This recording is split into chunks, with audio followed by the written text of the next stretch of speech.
Hey there, gamers. Welcome back to Cryptic Gaming. I hope you've been having a wonderful week.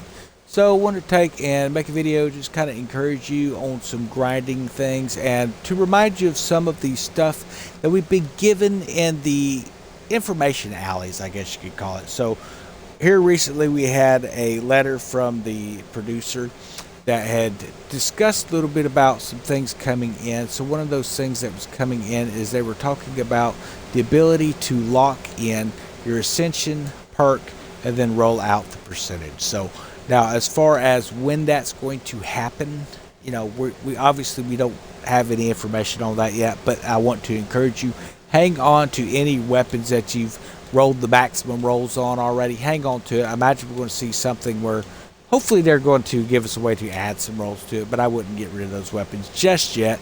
If you have the warehouse space, hang on to them. But something else that they had mentioned here, and it's been probably midway of season 1, we had seen that they had answered the question talking about armor ascension. So we were looking at, are they going to have armor ascensions? And they said yes, eventually. So how would that work? Well, the way I would see this working is the same way the weapons work, because it's the same system essentially. So we have a couple of different things. So we have an iron husk and a layered scales, 5 on both of these. Now keep in mind that when you're looking at the basic weapons, the white background shaded weapons, you can get 4 rolls plus whatever the 5th perk automatically is. So you have long guns that have piercing, and then of course you have the bombards that have explosive. Well, you have a layered scales 5 with piercing. It's 42%. That's not bad. That is the resistance of 42%. That is nothing to thumb your nose at. Then, of course, we have a resistance against explosive using the Iron Husk 5. So we could build upon that pretty nice. Now, similar to the weapons, you have like your purple perks over here. So I imagine we're going to be able to roll some kind of a purple perk in. Now, they have different types of perks too. So it looks like we've got some that are going to be increasing weapons damage. You're going to have things like the blood and gold. Now, will we be able to roll that particular perk? Don't know, but we will have perks similar to that. But there's also perks that are known as AoEs as well, which would be things like the Crescendo, which does a sonic attack. But then they also have other types of weapons, other types of like Refortified. They have with your Nova armor. That's another one that's got where it sends that explosion out. Nocturne's Heart, you have Euphoria, increases weapon damage by 15%, while whole health is above 75%. So these are some great things that you could potentially be rolling into some of these other armors. But one of the armors I'm really excited about seeing what you can do with would be an Ouroboros armor. Now, I don't know if we're going to be able to roll like Amagad, however you pronounce that up top. If you could actually roll that onto one of the white armor weapons, maybe you could. Who knows? Or one of the blue restorations of the severe damage, potentially. That could be pretty cool. Or maybe you just roll some extra perks on this and you would have a pretty OP armor anyway, because Ouroboros, in my opinion, is one of the most usable, the best armor in the game when it comes to PvE stuff. Now, maybe when you're in PvP, it doesn't matter because severe damage doesn't stick around anyway.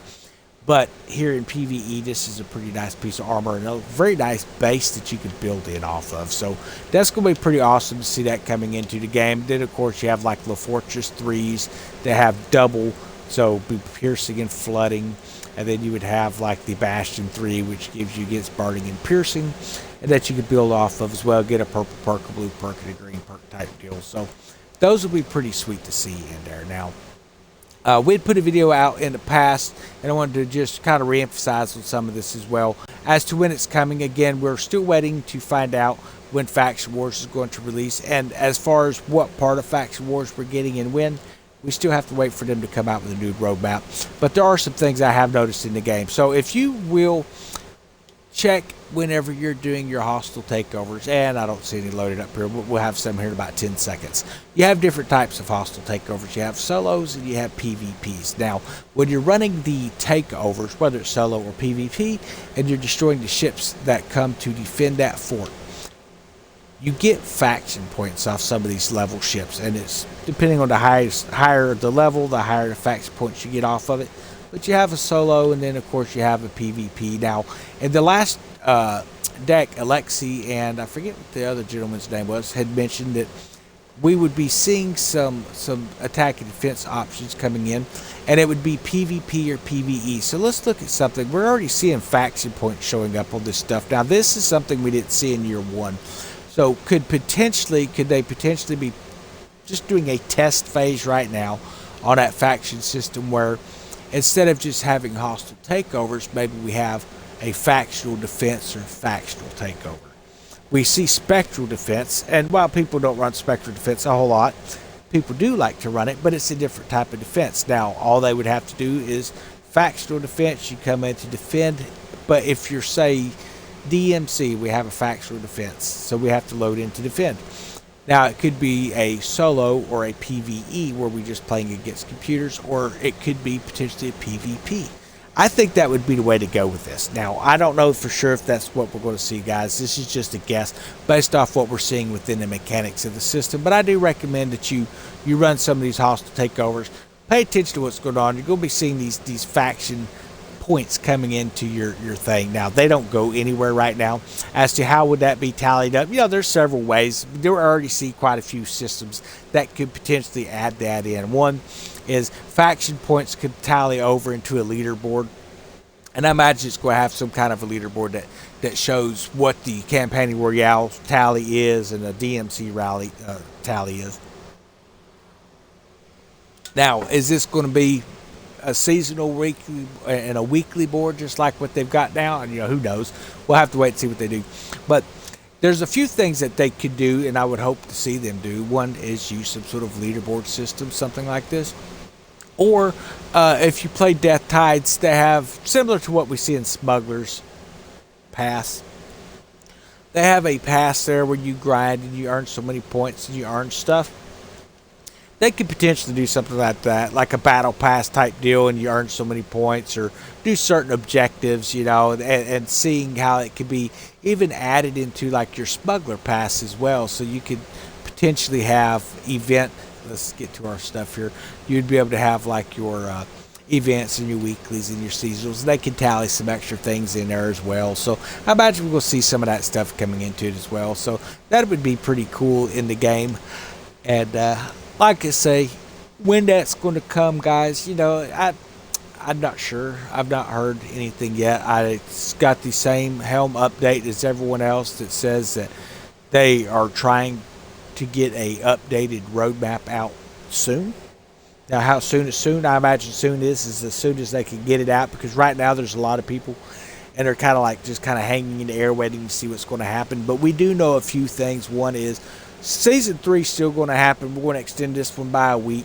Now, will our new event for the Halloween event, is that going to happen here at the end of Season 2, or is it going to be toward the beginning of Season 3? I imagine it's going to be right around the beginning of Season 3.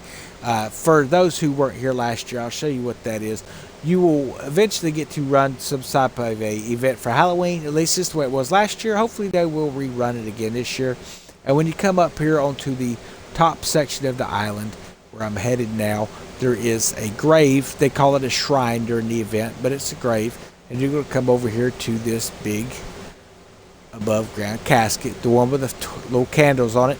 And you would come up here, and there is an event store where you would take those points from that event and spend it to buy your heliports or whatever types of weapons and stuff they're going to have. Now, there's a few things we do know for sure. There's a new furniture coming out for the Dark Tide Lullabies. So I am definitely looking forward to that. That's going to go great on my brigantine. And, of course, on my Badar. And what that furniture does is... if we can find it here. We'll go to Codex, and I think it's, let's see what type of furniture this thing is here.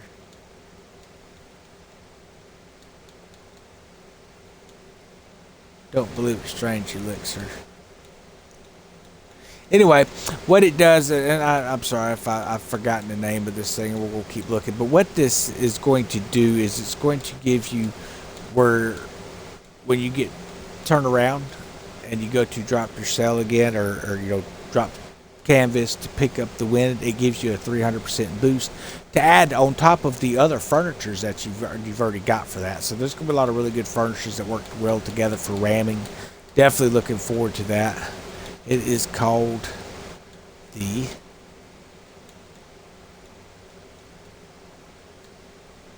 I tell you what, trying to find stuff can be pretty rough in here sometimes, guys. It really can be.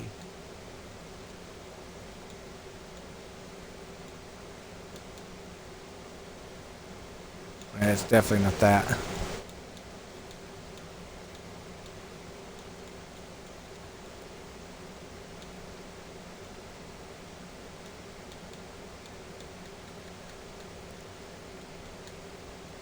There we go, the counter thrust locker. I apologize.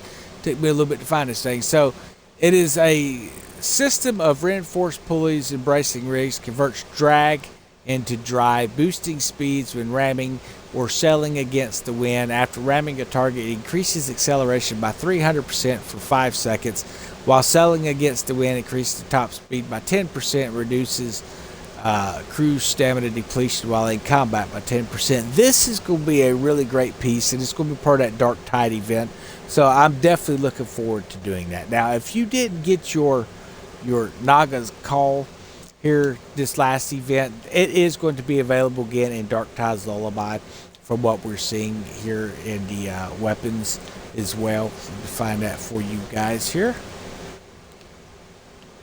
Been all deck weapon and a culverin.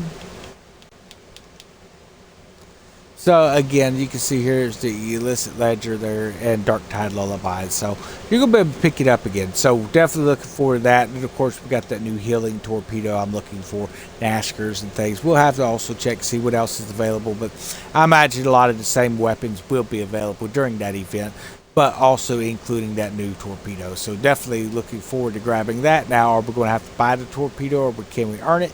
I imagine we're going to be able to earn it just like we can before with the buoys and things like that. Now, they're also working on some systems. As to what that's going to be, I don't know.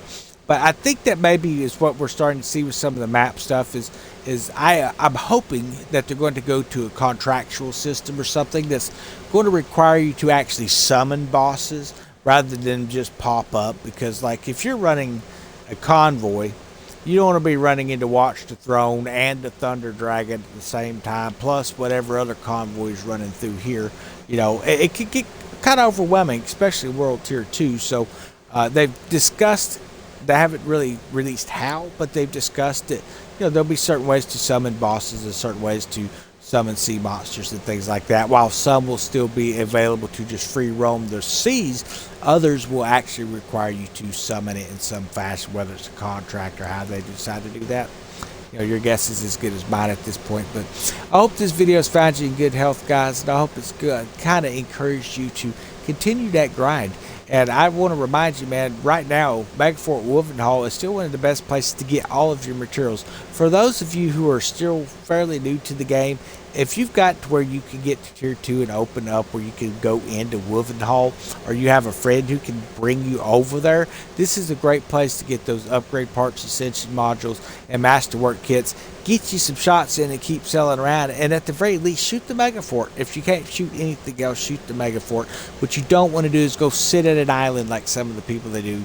That's one of the worst things you can do in the gaming community is not participate. So definitely jump in, have fun with it, get that stuff, and get those ships upgraded, guys. We'll catch you all later.